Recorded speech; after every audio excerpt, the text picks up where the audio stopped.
Oh honey, gather round close now. 'Cause this one's gonna sit heavy on your heart before it lifts you up.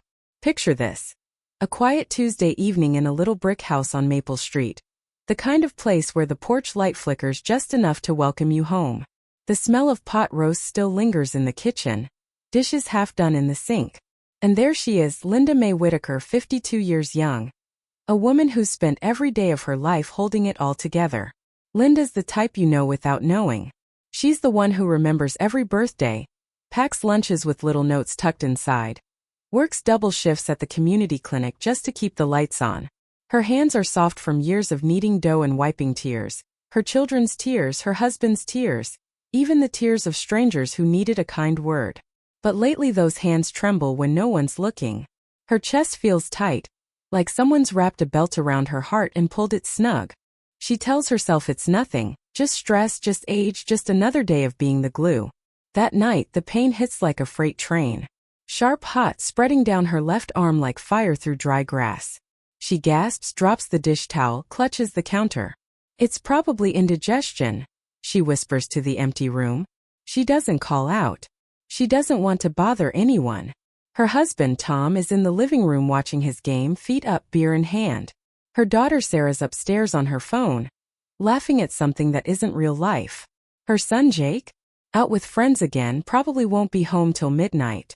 Linda sits down slow on the kitchen chair, breathing shallow, sweat beading on her forehead. Minutes crawl by. The pain doesn't let up. Finally, she manages to dial 911 herself, voice barely above a whisper. Paramedics burst through the door, lights flashing red and blue across the neighborhood. They rush her to the ER. Doctors confirm it. Massive heart attack. She's lucky to be alive. They stabilize her, run the tests, and send her home with a stack of papers and a bill that could break a stronger woman than her. But here's where the real story begins, darlin'. 2 weeks later, when Linda's still weak, still healing, that her bill arrives. Not in the mail but hand-delivered. By her own daughter. Sarah stands on the doorstep, envelope in hand, face cold as winter. "Mom," she says, "you need to pay this. We can't keep carrying you." Carrying her? After everything? The woman who raised them, who forgave every late-night mistake, who smiled through the exhaustion. Now reduced to a burden. And that's when Linda realizes the deepest cut isn't the one in her chest. It's the one her family carved into her soul while she was fighting just to breathe. It started small, the way most heartbreaks do. Months before that night, Linda kept feeling the tightness, the dizziness, the fatigue that sleep couldn't fix. She mentioned it once at dinner. Tom grunted. "You're always tired, Linda. Maybe cut back on the volunteering." Sarah rolled her eyes. "Mom, you're not old. Stop acting like it." Jake just kept eating his food, headphones in. So she swallowed the worry like she swallowed everything else, quietly. Then came the night she collapsed in the laundry room. Tom found her on the floor, breathing hard. He helped her up, said, "You probably just stood up too fast." No doctor. No concern. She told herself he was right. She went back to folding towels. Linda learned to hide it better. She smiled wider, cooked bigger meals, pretended the pain was just heartburn from her own cooking. But inside she was crumbling. One morning, chest squeezing like a vice, she called in sick for the first time in 15 years. Tom sighed over the phone. "Great, now who's gonna pick up the slack?" She hung up, tears streaming, and drove herself to urgent care alone. The doctor said, "This could be serious, Mrs. Whitaker. See a cardiologist." She nodded, thanked him, and never made the appointment. How could she? The family needed her at home. The heart attack came on the day she'd planned a quiet celebration, 30 years married. No party, just a nice dinner. But the pain wouldn't wait. Alone in the kitchen she fell.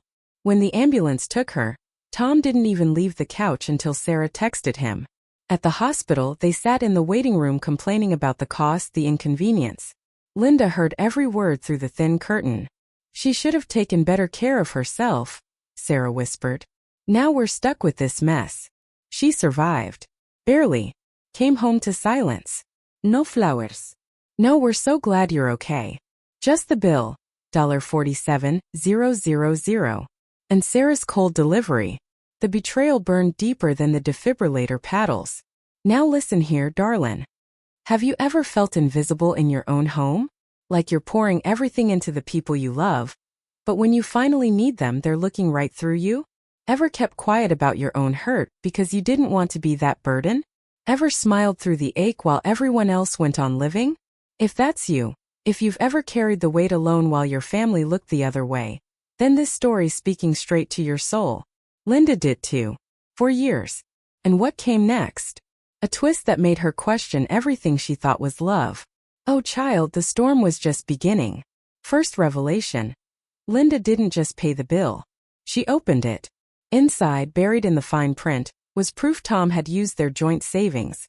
Money she'd been putting away for their retirement, to cover his business trips. Trips she later learned were weekends away with someone who wasn't his wife. The same man who'd said, "You're always tired," had been too busy living a double life to notice his wife was dying. Second blow. Sarah hadn't delivered the bill out of cruelty alone. She'd been the one pushing Tom to cut expenses. She'd even suggested to the hospital billing department that Linda's care was elective. The daughter who'd once begged for dance lessons, who'd cried on Linda's shoulder through every breakup, had learned to see her mother as a line item. But the third? That's the one that broke the dam. Linda found letters. Old ones. From her own mother, God rest her, warning her about marrying Tom. "He's got charm but no depth, baby girl. When the shine wears off, you'll be carrying him and the kids alone." Linda had ignored them then. She wouldn't now.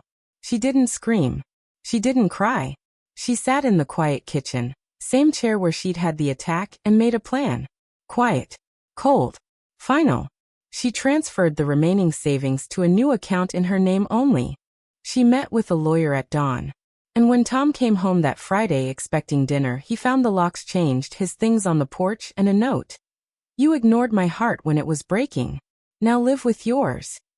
Sarah called, furious. Linda answered once. "I raised you better. But I won't raise you anymore." The woman they'd taken for granted? She rose like dawn after the darkest night. And so, my dears, Linda Mae Whitaker didn't just survive a heart attack. She survived the deeper wound. The one that comes from loving people who forget how to love you back.